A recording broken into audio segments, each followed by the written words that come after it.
Hey everyone, it's Heeran Workman with Heeran's Home Team. Hope you're having an awesome day.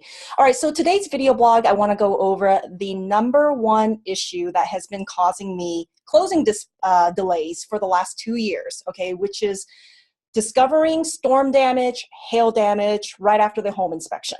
Okay, so when a buyer and a seller puts together a contract, and mutually agreeable contract, basically there are a lot of contingencies that both parties need to get through until we make it to closing.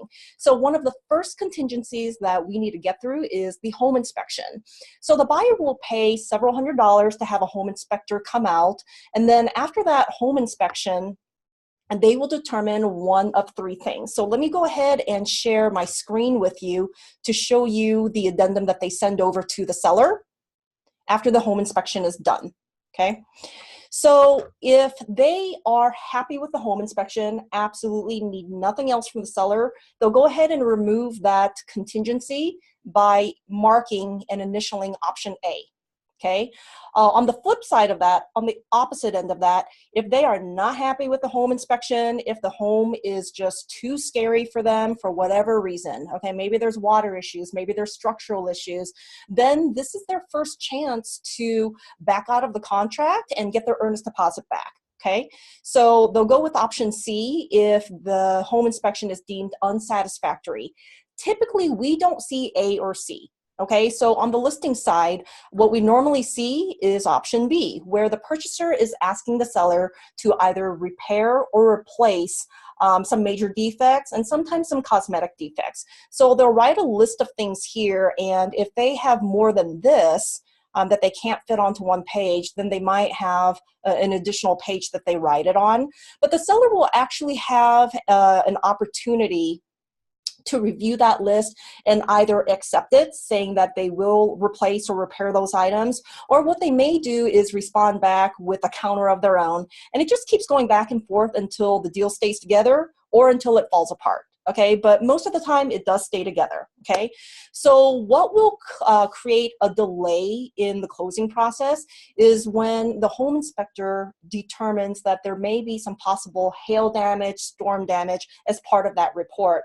And now, typically releasing this contingency, let's say it takes a few days, okay? It takes a couple days for the buyer to think about what they want to ask the sellers to do, and then the sellers then take another day or two to determine whether they want to do it or not.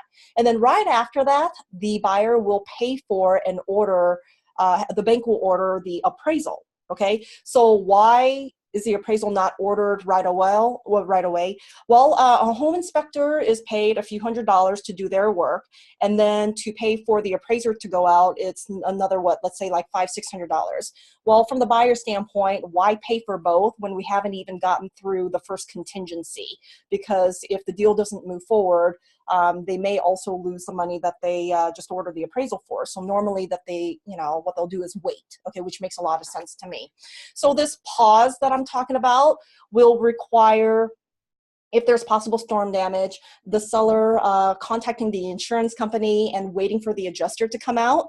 And then also the buyer and the seller may want contractors to come out and evaluate the damage themselves, and then there may be some communication necessary between the adjuster as well as the contractor, and then waiting for that final adjuster's report.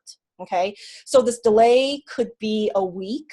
Okay, I've seen several weeks, and what this does in the meantime is it causes a lot of stress for both the buyer and the seller, just waiting for this information until they can move forward to the next step.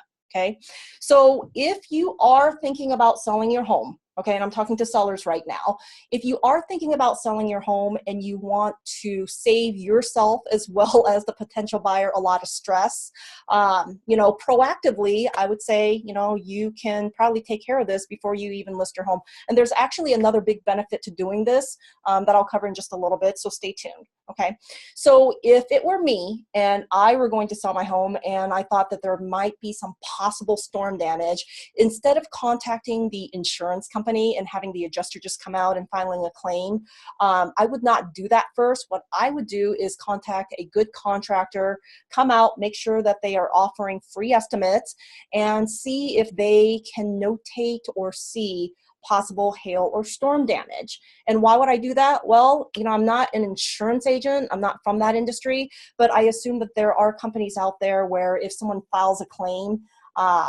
whether it comes to fruition or not, I'm sure there's a little ding against that person. I don't want that. So I would probably just contact a contractor first. And if they state to me that it looks like there could be some possible storm damage, then I would contact the insurance company and file that claim to have the insurance adjuster come out, okay? So other than saving yourself as well as the potential buyer a lot of stress during the escrow closing process, the other reason why I would want to do that is because it could affect the bottom line, okay, which means how much money you make or keep in your pocket. So let's say you knew ahead of time, okay, before putting your house up for sale, that you were going to get a new roof, possibly new gutters, siding, windows, you name it. Well, you could negotiate a higher sales price with the buyer because they're going to know that brand new items to the home, expensive items, are coming along the way. Otherwise, if you don't do that and wait, okay, until after the home inspection is done, after all of the agreed upon terms have been negotiated, what you may see a buyer writing into the addendum is something very, very general. And let me just read you the statement, okay? So what if they wrote in there that the seller is to assign all insurance proceeds to the buyer? Okay, you already have a purchase price set, and if this is a general statement that they want you to agree to because everyone's waiting around for that insurance report to come out, even if that buyer ends up at the end of the day getting a new roof, new siding, new windows, new everything, all the other items have been agreed upon. So it's more difficult, let's say, for the seller to go back to say, hey, wait a minute, we agreed to this price and now you're getting new everything, so I don't want to do this. Okay, during the middle of a process, it's really hard to change terms, whereas in the beginning, if all of the parties know all of the terms and things that are gonna, you know, that the house is gonna get, okay, all the new stuff, it's just much easier to negotiate a higher sales price, in my opinion. Okay, so, you know, these are the types of strategies and the types of options that I go over with my clients when I do a home selling consultation with them. So if you are thinking about moving and you are interested in knowing maybe some of these strategies as well as some other ones, to make sure you get the terms that you need and want and make sure it's going to work out for you, at least to know all the options that you have on the table, just call me or email me anytime. Okay, until next time, have an awesome day.